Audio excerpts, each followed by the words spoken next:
ഇപ്പോൾ ഇൻസ്റ്റയിൽ വൈറലായിക്കൊണ്ടിരിക്കുന്ന ചിക്കൻ മോമോസിൻ്റെ റെസിപ്പിയാണ് ട്രൈ ചെയ്തിട്ടുണ്ടായിരുന്നത്. ഇതിനായിട്ട് മാവ് കുഴയ്ക്കേണ്ട ആവശ്യമൊന്നുമില്ല. അപ്പോൾ ഇതുണ്ടാക്കാനായിട്ട് എല്ലില്ലാത്ത കുറച്ച് ചിക്കൻ പീസസ് മിക്സി ജാറിലിട്ട് ഒന്ന് ഗ്രൈൻഡ് ചെയ്ത് വെച്ചിട്ടുണ്ട്. എന്നിട്ട് വീഡിയോയിൽ കാണിച്ചിരിക്കുന്ന ബാക്കി എല്ലാ ഇൻഗ്രീഡിയൻസും ഒന്ന് മിക്സ് ചെയ്തെടുക്കുക. അതിലേക്ക് സോയാ സോസ് 1/2 ടേബിൾ സ്പൂൺ ചേർത്ത് കൊടുക്കുക.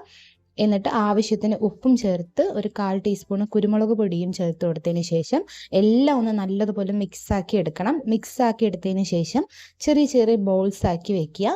ഇത് വളരെ പെട്ടെന്ന് തന്നെ ഉണ്ടാക്കിയെടുക്കാനും പറ്റും. മോമോസിൻ്റെ ഷേപ്പൊക്കെ ഉണ്ടാക്കാൻ അറിയാത്തവർക്ക് ഇത് സിമ്പിളായിട്ട് തന്നെ ട്രൈ ചെയ്യാവുന്നതാണ്. മോമോസിൻ്റെ അതേ ടേസ്റ്റ് കാര്യങ്ങളൊക്കെ തന്നെ ഉണ്ട്. നല്ല ഹെൽത്തി ആയിട്ടുള്ള ഒരു റെസിപ്പിയും കൂടിയാണ്. അപ്പോൾ ഇതാ ഞാൻ എല്ലാം കൂടി ഒന്ന് ബോൾസ് ആക്കി വെച്ചിട്ടുണ്ട്. അതിനുശേഷം ഒരു ഇഡ്ഡലി പാത്രത്തിലേക്ക് കുറച്ച് വെള്ളം ഒഴിച്ചിട്ട് അതൊന്ന് തിളപ്പിക്കാനായിട്ട് വെച്ചിട്ടുണ്ട്. ഇഡ്ഡലി പാത്രത്തിലേക്ക് കുറച്ച് ഓയിൽ ഒന്ന് തേച്ച് കൊടുത്തിട്ട് ഒന്ന് സ്പ്രെഡ് ചെയ്ത് വിടുക. അങ്ങനെയാണെങ്കിൽ നമ്മുടെ മോമോസ് ഓരോന്നും ഒട്ടിപ്പിടിക്കാതെ നല്ല പെർഫെക്റ്റ് ആയിട്ട് തന്നെ കിട്ടും. ഇനി അടുത്ത സ്റ്റെപ്പ് എന്ന് പറയുന്നത് ഒരു പാത്രത്തിലേക്ക് കുറച്ച് വെള്ളവും ഒരു പ്ലേറ്റിലേക്ക് കുറച്ച് ഗോതമ്പ് മാവാണ് ഞാൻ എടുത്തിട്ടുള്ളത്. അതിൽ കുറച്ച് ഉപ്പ് മിക്സ് ചെയ്തതിന് ശേഷം അത് സൈഡിലേക്ക് വെച്ച് കൊടുക്കുക. എന്നിട്ട് ഓരോ ബോൾസ് ഉണ്ടാക്കി വെച്ചതും ആദ്യം നമ്മുടെ ഗോതമ്പ് മാവിൽ ഒന്ന് ഡിപ്പ് ചെയ്ത് കോട്ട് ചെയ്തെടുത്തതിന് ശേഷം ഒരു 30 സെക്കൻഡ് വെള്ളത്തിലൊന്ന് ഇട്ട് വെക്കുക.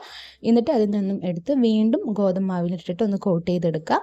ഇതുപോലെ ഒരു 3 പ്രാവശ്യം ചെയ്തെടുക്കണം. 3 പ്രാവശ്യം ചെയ്തതിന് ശേഷം മാത്രം ലാസ്റ്റ് സ്റ്റെപ്പായിട്ട് മാവിലാണ് ഒന്ന് കോട്ട് ചെയ്തെടുക്കേണ്ടത്. അപ്പോൾ നമുക്കിതെല്ലാം ഒന്ന് റെഡിയാക്കി എടുക്കാം.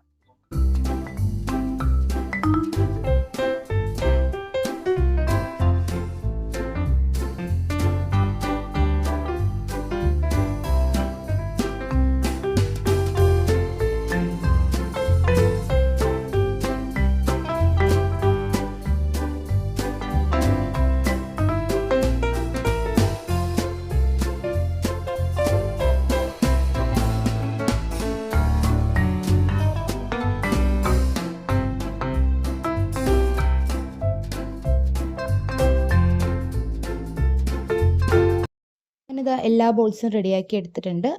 ആ ഗ്യാപ്പിൽ നമ്മുടെ ഇഡ്ഡലി പാത്രത്തിൽ വെച്ചിട്ടുണ്ടായിരുന്ന വെള്ളമൊക്കെ തിളച്ച് വന്നു. ഇനി ഓരോ ബോൾസും ഇഡ്ഡലി പാത്രത്തിൻ്റെ മുകളിലായിട്ട് ഇതുപോലെ വെച്ച് കൊടുത്തിട്ട് അടച്ച് വെച്ച് ഒരു 20 മിനിറ്റ് ഒന്ന് വേവിച്ചെടുക്കണം. 20 മിനിറ്റ് ആവി കയറ്റിച്ചെടുക്കുകയാണെങ്കിൽ നല്ല അടിപൊളിയായിട്ട് തന്നെ വെന്ത് കിട്ടുന്നതായിരിക്കും.